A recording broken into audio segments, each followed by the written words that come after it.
Hello, नमस्कार, आदाब, सत श्री अकाल और अस्सलाम वालेकुम। मैं मोहम्मद अहमद काज़मी लेकर आया हूं आपका पसंदीदा कार्यक्रम नज़र दुनिया पर। आज मिडिल ईस्ट से बिल्कुल अलग किस्म की खबर आप तक पहुंचा रहा हूं। इजराइल के प्रधानमंत्री बेंजामिन नेतन्याहू की सरकार में अटॉर्नी जनरल यानी सरकार के सबसे बड़े वकील ने भ्रष्टाचार के इल्ज़ाम पर मुकदमा शुरू करने की कार्रवाई बेंजामिन नेतन्याहू के खिलाफ ही शुरू कर दी है। ये वही नेतन्याहू हैं जिन्हें अमेरिका के राष्ट्रपति डोनाल्ड ट्रंप की पूरी सपोर्ट है और उन्होंने इजराइल में 2 बार नाकाम होने वाले इलेक्शन प्रचार के दौरान जेरूसलम को इजराइल की राजधानी एक्सेप्ट करना, एम्बेसी तेल अवीव से जेरूसलम शिफ्ट करना, सीरिया से कब्जा की जाने वाली गोलान पहाड़ियों पर इजराइल के अधिकार की बात कहा जाना और हाल ही में यूनाइटेड नेशंस की नज़र में वेस्ट बैंक में इजराइल की गैरकानूनी बस्तियों को कानूनी बताया जाना शामिल है। खबर में आगे बढ़ने से पहले आपसे गुजारिश है कि आप अगर यूट्यूब पर देख रहे हैं तो सब्सक्राइब कर लें और घंटी दबाना ना भूलें, और अगर फेसबुक पर देख रहे हैं तो हमारा पेज फॉलो कर लें और लाइक करें ताकि आपको हमारी हर एक वीडियो की खबर सही वक्त पर मिल सके। अगर आपको हमारी खबर अच्छी और सच्ची लगे तो इसे अपने social media platform WhatsApp, Facebook, Instagram और ट्विटर पर ज़रूर शेयर कर लें ताकि ये खबर ज़्यादा से ज़्यादा लोगों तक पहुंच सके। इजराइल के बड़े अखबार जेरूसलम पोस्ट के मुताबिक पहली बार इजराइल की हिस्ट्री में एक मौजूदा प्रधानमंत्री के खिलाफ अभियोग दायर किया गया है। अटॉर्नी जनरल अविचाई मंडेलब्लिट ने थर्सडे को प्रधानमंत्री बेंजामिन नेतन्याहू के खिलाफ कठोर और गंभीर आरोप पत्र यानी चार्जशीट सौंपी है। ये अभियोग 11 दिसंबर से पहले गठबंधन सरकार बनाने के लिए जारी कोशिशों को खास तौर पर असरअंदाज करेगा जब 21 दिनों की मुद्दत खत्म हो जाएगी। इस साल मार्च से अब तक वहां 2 बार पार्लियामेंट के इलेक्शन हो चुके हैं जिसके बाद सरकार नहीं बन सकी और अब ऐसा कहा जा रहा है कि शायद तीसरी बार वहां पर इलेक्शन कराए जा सकें। इस मुकदमे का टाइटल बहुत ही दिलचस्प है, इजराइल सरकार बनाम Benjamin son of Benzion Netanyahu. Attorney general Mandelblit अब नेसेट यानी वहां की पार्लियामेंट को नेतन्याहू की इम्यूनिटी यानी मुकदमा न चलाने के खास इख्तियारात को खत्म करने के लिए कहेंगे। इस प्रोसेस में लगभग 30 दिन लग सकते हैं। मंडेलब्लिट ने न्याय मंत्रालय यानी जस्टिस मिनिस्ट्री में एक नाटकीय भाषण में कहा कि ये एक कठिन और दुखद दिन है। मैं 3 मामलों में प्रधानमंत्री के खिलाफ सार्वजनिक भ्रष्टाचार पर एक अभियोग लगा रहा हूं। ये मेरे लिए व्यक्तिगत रूप से यानी पर्सनल तौर पर और देश के लिए दुखद है यानी बहुत ही तकलीफ देह है। ये देखिए नेतन्याहू का क्या हाल हो रहा है। दिलचस्प बात यह है कि मंडेलब्लिट ने नेतन्याहू की प्रतिभाओं यानी टैलेंट की भी प्रशंसा की, सराहना की, तारीफ की, लेकिन साथ ही कहा कि कानून के मुताबिक उन्हें नेतन्याहू के खिलाफ आरोप पत्र यानी चार्जशीट को आगे बढ़ाना जिम्मेदारी है। उन्होंने कहा कि कोई भी इंसान कानून से ऊपर नहीं है और कानून को लागू करने का इस्तेमाल वाम या दक्षिणपंथी यानी लेफ्ट या राइटिस्ट नजरिए की बुनियाद पर राजनीतिक फुटबॉल के तौर पर नहीं किया जाना चाहिए। ये बहुत बड़ी बात कही है। उधर इजराइल के अटॉर्नी जनरल ने प्रधानमंत्री बेंजामिन नेतन्याहू पर 3 अलग अलग मामलों में रिश्वत लेने, धोखाधड़ी करने और भरोसा तोड़ने का इल्जाम लगाया है। नेतन्याहू पर इल्जाम है कि उन्होंने धनी व्यक्तियों यानी जो अमीर लोग होते हैं उनसे गिफ्ट लिए और अपने हक में ज्यादा प्रेस कवरेज हासिल करने के लिए गलत तरीका अपनाया। नेतन्याहू ने इन इल्जामों से इनकार किया है और कहा है कि वो बदले की कार्रवाई का शिकार हुए हैं। नेतन्याहू का कहना है कि उन्हें वामपंथी विरोधियों और मीडिया ने निशाना बनाया है। उन्होंने जोर देकर कहा कि वो इस्तीफा नहीं देंगे और ऐसा करने के लिए वो कानूनी तौर पर पाबंद नहीं है। नेतन्याहू ने यह भी कहा कि उन्हें पद से हटाने के लिए तख्ता पलट की साजिश की जा रही है। उन्होंने कहा, आज शाम को हम एक प्रधानमंत्री के खिलाफ तख्ता पलट की साजिश के गवाह बने हैं, यानी वो अपने ही खिलाफ साजिश की बात कह रहे हैं और खुद ही कह रहे हैं कि हम गवाह बने हैं। उनसे उन्होंने ये भी कहा कि ये इल्ज़ाम झूठे और दोषपूर्ण हैं, जो जांच के प्रोसेस के तहत हो रहा है वो सब गलत है।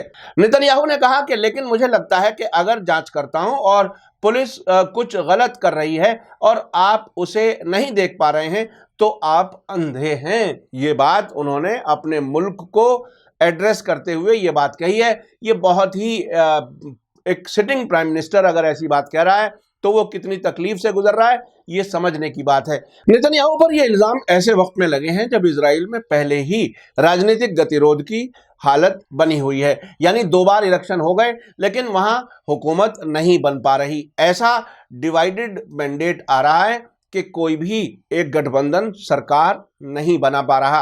वहां अप्रैल और सितंबर में हुए 2 आम चुनाव बेनतीजा रहे हैं। वेडनेसडे को नेतन्याहू के मुकाबिल और उनके खिलाफ प्रधानमंत्री पद की दौड़ में शामिल बेनी गेट्स ने कहा था कि वो पार्लियामेंट में बहुमत होने के बावजूद गठबंधन सरकार बनाने में नाकाम रहे हैं। इजराइल के राष्ट्रपति रूवेन रिवलिन ने मंत्रियों से कहा था कि वो 21 दिनों के अंदर प्रधानमंत्री पद के लिए किसी एक नाम पर सहमति बना लें, यानी कंसेंसस बना लें, सहमति बना लें, रजामंदी बना लें, ताकि मुल्क में एक ही साल में 3 आम इलेक्शन होने से रोका जा सके। यहाँ ये जानना जरूरी है कि आखिर नेतन्याहू पर क्या आरोप हैं। अटॉर्नी जनरल अविखाई मंडेब्लिट ने फरवरी में कहा था कि वो 3 मामलों के सिलसिले में नेतन्याहू पर मुकदमा करना चाहते हैं। अपने फैसले की जानकारी देते हुए बुधवार को उन्होंने कहा था कि मैंने आज प्रधानमंत्री बेंजामिन नेतन्याहू को अपने फैसले के बारे में बता दिया है। मैंने बताया है कि उन पर 3 इल्जामों में मुकदमा चलाया जाएगा। जिस दिन कोई अटॉर्नी जनरल किसी मौजूदा प्रधानमंत्री पर करप्शन के गंभीर मामलों में मुकदमा चलाने की बात करता है वो दिन तकलीफदेह होता है। आज मेरे लिए और इजराइल के लिए, दोनों के लिए दुख का दिन है। ये कमाल की बात है कि ये बेंजामिन नेतन्याहू ने इजराइल को ये तकलीफ और ये दुख दिया है कि वहाँ का सरकारी सबसे बड़ा वकील ये बात कहने पर मजबूर है कि मैं इसमें पर्सनली खुद भी तकलीफ महसूस कर रहा हूँ और ये इजराइल के लिए भी दुखदाई है, तकलीफदेह है। नेतन्याहू के खिलाफ चल रहे इन मामलों को केस 1000, 2000 और 3000 के नाम से जाना जाता है। ये सभी मामले पेंडिंग हैं और पिछले महीने इन तीनों पर आखिरी सुनवाई हुई थी। केस नंबर 1000 के तौर पर जाने जाने वाले मामले में नेतन्याहू पर धोखाधड़ी करने और भरोसा तोड़ने का इल्जाम है कि उन्होंने अपने एक अमीर दोस्त से किसी काम के बदले कई महंगे तोहफे जैसे पिंक शैंपेन यानी जो शराब पीते हैं लोग और सिगारें ली हैं। नेतन्याहू का कहना है कि ये सभी तोहफे सिर्फ दोस्ती की वजह से मिले और उन्होंने तोहफों को गलत तरीके से किसी काम के बदले में नहीं लिया। नेतन्याहू के दोस्त ने ऐसे किसी भी इल्जाम से इनकार किया है। दूसरा मुकदमा जिसे केस नंबर 2000 कहा जाता है ये मामला भी धोखाधड़ी और भरोसा तोड़ने का है। इसमें नेतन्याहू पर इल्जाम है कि उन्होंने एक बड़े अखबार के पब्लिशर को अपनी पार्टी के बेहतरीन कवरेज और अपनी मुखालिफ पार्टी को कमजोर करने के लिए एक समझौते पर मंजूरी दी थी। इस मामले में भी नेतन्याहू और अखबार के पब्लिशर ने इल्जामों से इनकार किया है। तीसरा मुकदमा जिसे केस नंबर 3000 कहा जाता है उसे सबसे संगीन मामला बताया जाता है और इसमें नेतन्याहू पर रिश्वत लेने का इल्जाम है। इसके अलावा उन पर भरोसा तोड़ने और धोखाधड़ी करने के इल्जाम भी हैं। इल्जाम यह भी है कि नेतन्याहू ने एक खास टेलीकम्युनिकेशन कंपनी के हक में नियामक फैसले को बढ़ावा दिया ताकि वो कंपनी अपनी वेबसाइटों पर नेतन्याहू के सपोर्ट वाली और सकारात्मक खबरों को जगह दें।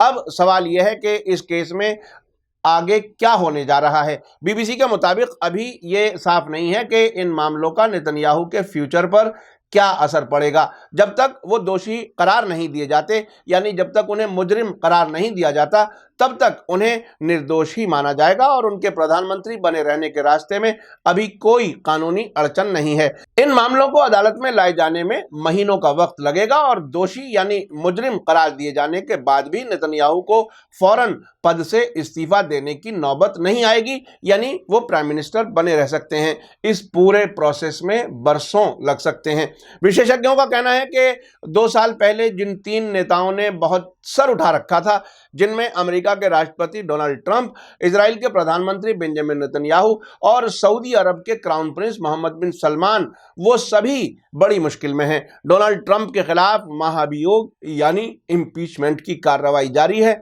नेतन्याहू भी भ्रष्टाचार के इल्जाम में घिरे हुए हैं और उन पर इतना बुरा वक्त आ गया है कि सरकार के सबसे बड़े वकील ने उनके खिलाफ चार्जशीट दाखिल कर दी है और मोहम्मद बिन सलमान जमाल खाशोगी के कत्ल, कतर से ताल्लुकात ख़त्म करने और यमन जंग के नतीजे भुगत रहे हैं। आरामको पर हालिया हमलों के बाद क्या हाल हुआ है कि 50% तेल का एक्सपोर्ट बंद हो गया, ये उसी का नतीजा है।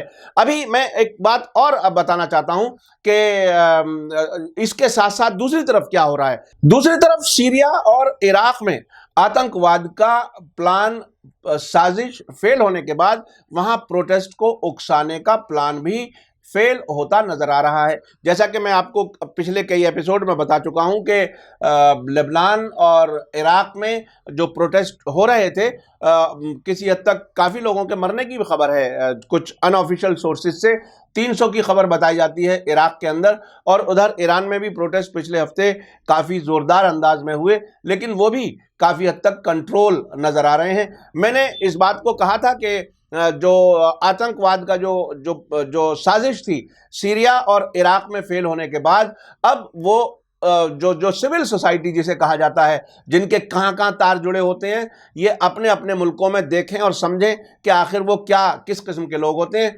वो उनके ज़रिए प्रोटेस्ट कराए गए, और इराक में तो ऐसे सबूत भी सामने आए थे कि इराक में अमेरिका की एम्बेसी के कुछ लोग थे जो उन्हें कंट्रोल कर रहे थे, उनसे वो डायरेक्ट कांटेक्ट में थे, जो प्रोटेस्टर्स के लीडर्स थे।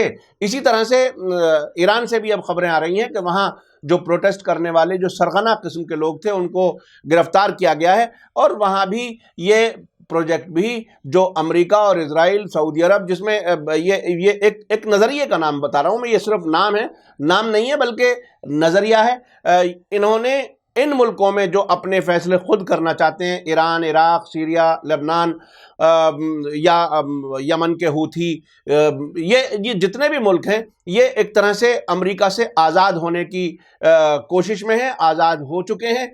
वो सिर्फ उन्हीं मुल्कों में ये सारे प्रोटेस्ट हो रहे हैं, और अब वो प्रोटेस्ट की साजिश भी नाकाम होती नजर आ रही है। इजराइल के प्रधानमंत्री बेंजामिन नेतन्याहू, जो ईरान के खिलाफ अमेरिका से हमला कराना चाहते थे, वो अब ईरान के बारे में खामोश हैं, बल्कि अमेरिका से कह रहे हैं कि अगर ईरान पर हमला किया गया तो वो जवाबी कार्रवाई के तौर पर इजराइल पर हमला करेगा। यानी अपनी जान बचाने के लिए अब अलग अलग किस्म की कोशिशें हो रही हैं, और न सिर्फ कोशिशें हो रही हैं, अब हुकूमत नहीं बना पा रहे, और अब भ्रष्टाचार की चार्जशीट भी उनके सामने आ गई है। ऐसे हालात में वो मुल्क चलाएंगे या अपने आप को बचाएंगे, या ये जो साजिश है मुल्कों को गुलाम रखने की और बादशाहों के ज़रिए मुल्कों पर कब्ज़ा कराने की, वो कब तक चल पाएगी, ये देखने की बात होगी। मेरा कार्यक्रम कैसा लगा कमेंट्स में ज़रूर लिखें। इसी के साथ मुझे दीजिए इजाज़त। थैंक यू, धन्यवाद, शुक्रिया। जय भारत, जय हिंद।